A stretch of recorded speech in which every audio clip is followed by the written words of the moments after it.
मनुष्य का जीवन केवल उसके कर्मों पर चलता है। जैसा कर्म होता है वैसा उसका जीवन होता है।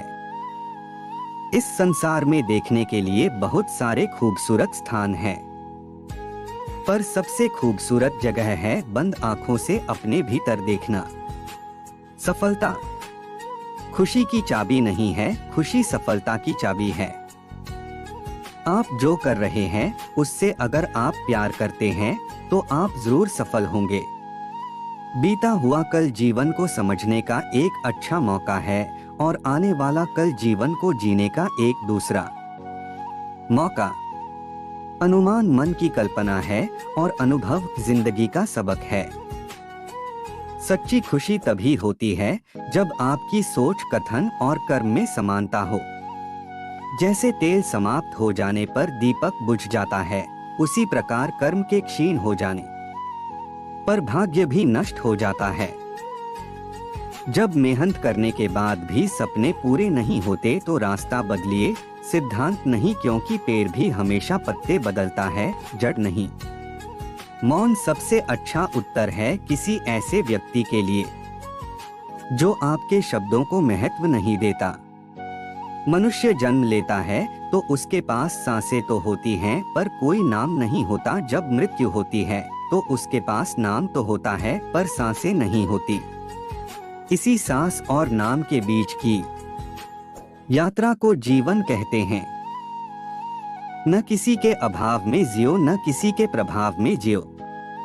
यह जिंदगी है, आपकी अपने स्वभाव में जियो। किसी के प्रति मन में क्रोध लिए रहने की अपेक्षा उसे तुरंत प्रकट कर देना अधिक अच्छा है। जैसे क्षण भर में जल जाना देर तक सुलगने से अधिक अच्छा है। मित्र गरीब है या अमीर मायने नहीं रखता, बल्कि वो आपके बुरे समय में आपका साथ कितना देता है यह मायने रखता है। जब आप दूसरों के लिए अच्छा चाहते हैं तो वही अच्छी चीजें आपके जीवन में वापस आती है। यही प्रकृति का नियम है। समय कभी नहीं रुकता। आज यदि बुरा चल रहा है तो कल अवश्य अच्छा आएगा। आप केवल निस्वार्थ भाव से कर्म कीजिए और वही आपके हाथ में है। जिस व्यक्ति के विचार मैले हैं, जो लापरवाह है और धोखे से भरा हुआ है, कोई कुछ भी बोला स्वयं को शांत को रखो। धूप कितनी ही तेज हो समुद्र सुखा नहीं करते। मनुष्य हमेशा अपने भाग्य को कोसता है, ये जानते हुए भी कि भाग्य से भी ऊंचा उसका कर्म है जो उसके स्वयं के हाथों में है। एक समझदार व्यक्ति वही है जो दूसरों को देखकर उनकी विशेषताओं से सीखता है, उनसे तुलना और ईर्ष्या नहीं करता। शस्त्र केवल शरीर को घायल कर देते हैं, किंतु शब्द आत्मा को भी घायल कर देते हैं। दुनिया में केवल माता और पिता ही ऐसे इंसान हैं जो चाहते हैं कि हमारे बच्चे हमसे भी ज्यादा कामयाब हो। दुख भोगने वाला आगे चलकर सुखी हो सकता है, मगर दुख देने वाला कभी सुखी नहीं हो सकता। समय मनुष्य के बनाए मार्ग पर नहीं चलता, मनुष्य को समय के दिखाए मार्ग पर चलना होता है। इसी को नीति कहते हैं। जीवन कठिन तब लगता है जब हम स्वयं में बदलाव करने के बजाय परिस्थितियों को बदलने का प्रयास करते हैं। ईमानदारी बड़ा महंगा शौक है, हर कोई नहीं पाल सकता। किसी ने क्या खूब लिखा है। सालों पहले एक नगर में कुसुम नाम का एक लकड़हारा रहता था। वो रोज जंगल लकड़ी काटने के लिए जाता और उन्हें बेचकर जो कुछ पैसे मिलते उससे अपने लिए खाना खरीद लेता था। उसकी दिनचर्या सालों से ऐसी ही चल रही थी। एक दिन लकड़हारी जंगल में बहती एक नदी के बगल में लगे एक पेड़ की टहनियों को काटने के लिए उस पर चढ़ा। उस पेड़ की लकड़ी काटते काटते उस लकड़हारे की कुल्हाड़ी नीचे गिर गई। तेजी से लकड़हारा पेड़ से उतरा और अपनी कुल्हाड़ी को ढूंढने लगा। उसे लगा था कि नदी के आसपास उसकी कुल्हाड़ी गिरी होगी और ढूंढने पर मिल जाएगी। वास्तव में ऐसा कुछ हुआ नहीं, क्योंकि उसकी कुल्हाड़ी पेड़ से सीधा नीचे नदी में जा गिरी थी। वो नदी काफी गहरी और तेज बहाव वाली थी। आधे से 1 घंटे तक लकड़हारा अपनी कुल्हाड़ी को ढूंढता रहा, लेकिन जब लकड़ी नहीं मिली तो उसे लगने लगा कि अब उसकी कुल्हाड़ी उसे कभी वापस नहीं मिलेगी। इससे वो काफी दुखी हो गया। लकड़हारे को पता था कि उसके पास इतने पैसे भी नहीं हैं कि वो नई कुल्हाड़ी खरीद सके। अब वो अपनी स्थिति पर नदी किनारे बैठे बैठे रोने लगा। लकड़हारे की रोने की आवाज सुनकर वहां नदी देवता आ गए। उन्होंने लकड़हारे से पूछा, बेटा क्या हो गया, तुम इतना क्यों रो रहे हो? कुछ खो दिया है क्या तुमने इस नदी में?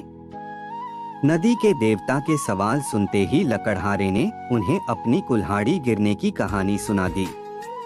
नदी के देवता ने पूरी बात सुनते ही कुल्हाड़ी को ढूंढने में लकड़हारे की मदद करने की बात कही और वहां से चले गए। कुछ देर बाद नदी के देवता नदी से बाहर निकलकर आए और उन्होंने लकड़हारे से कहा कि मैं तुम्हारी कुल्हाड़ी लेकर आ गया हूँ। नदी के देवता की बातें सुनकर लकड़हारे के चेहरे पर मुस्कान आ गई।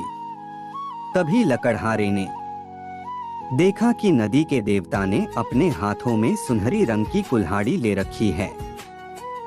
दुखी मन से लकड़हारे ने कहा, यह सुनहरी रंग की कुल्हाड़ी मेरी तो बिल्कुल भी नहीं है।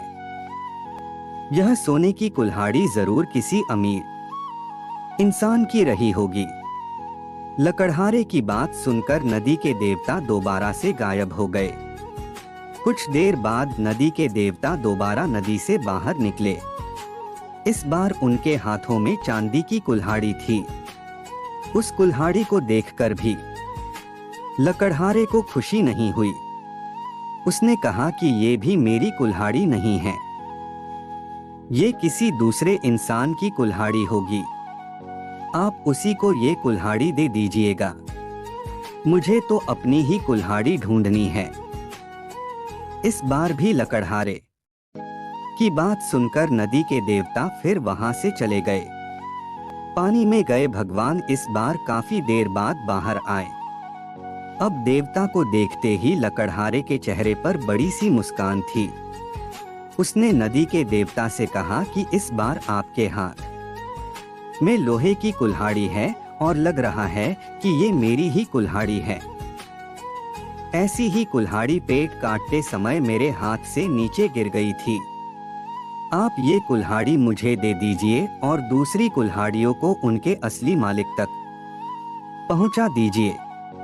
लकड़हारे की इतनी ईमानदारी और निष्पाप मन को देखकर नदी के देवता को काफी अच्छा लगा। उन्होंने लकड़हारे से कहा कि तुम्हारे मन में बिल्कुल भी लालच नहीं है। तुम्हारी जगह कोई और होता तो सोने की कुल्हाड़ी झट से ले लेता, लेकिन तुमने ऐसा बिल्कुल भी नहीं किया। चांदी की कुल्हाड़ी को भी तुमने लेने से इनकार कर दिया। तुम्हें सिर्फ अपनी लोहे की ही कुल्हाड़ी चाहिए थी। तुम्हारे इतने पवित्र और सच्चे मन से मैं काफी प्रभावित हूँ। मैं तुम्हें उपहार में सोने और चांदी दोनों की ही कुल्हाड़ी देना चाहता हूँ। तुम अपनी लोहे की कुल्हाड़ी के साथ इन्हें भी अपने पास अपनी ईमानदारी के तोहफे के तौर पर रख लो। यह कहानी से हमें यह सीख मिलती है कि ईमानदारी से बड़ी दौलत इस दुनिया में कुछ नहीं है। अच्छे इंसान की चारों तरफ प्रशंसा होती है। मन करे तो राधे राधे जरूर लिखे।